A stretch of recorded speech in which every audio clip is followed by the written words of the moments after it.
Aujourd'hui, le tiers payant, c'est une réforme qui est attendue par nos assurés.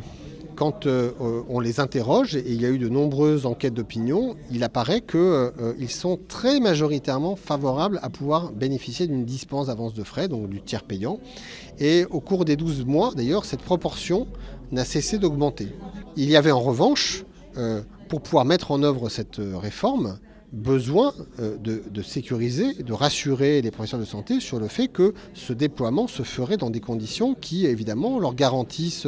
d'être payés, qu'ils le soient rapidement et que leurs conditions d'exercice ne soient pas rendues compliquées par un tiers payant qui ne serait pas aussi simple qu'ils le souhaitent. Dans le rapport que nous présentons aujourd'hui aux professions de santé, que nous avons présenté, comporte énormément d'avancées en matière de ce qu'on appelle le socle de service, qu'il s'agisse de la garantie de paiement, qu'il s'agisse du traitement des rejets, qu'il s'agisse de la contractualisation en un point unique, qu'il s'agisse de la réconciliation des informations de paiement et de facturation, qu'il s'agisse de l'assistance. Nous sommes aujourd'hui en capacité de proposer aux professions de santé énormément d'améliorations, d'innovations. Donc il faut d'abord qu'ils en tiennent compte, qu'ils prennent connaissance de notre rapport, qu'ils regardent, et puis demain,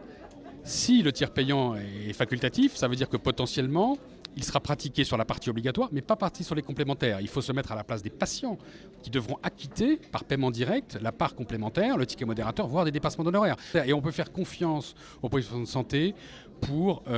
être véritablement à l'écoute des attentes de leurs patients et décider de travailler avec les complémentaires parce qu'il faut que le bon sens l'emporte. Il faut que demain, on soit capable de faire le tiers payant sur l'intégralité de l'acte. Développer, par exemple, sur tout le champ informatique, je dirais des cahiers des charges communs qui fassent que les logiciels métiers des différentes professions de santé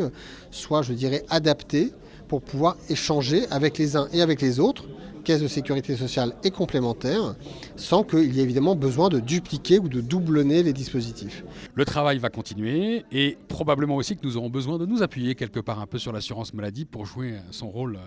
de conviction vis-à-vis des professions de santé pour que demain le tiers payant vraiment soit intégral AMO, AMC.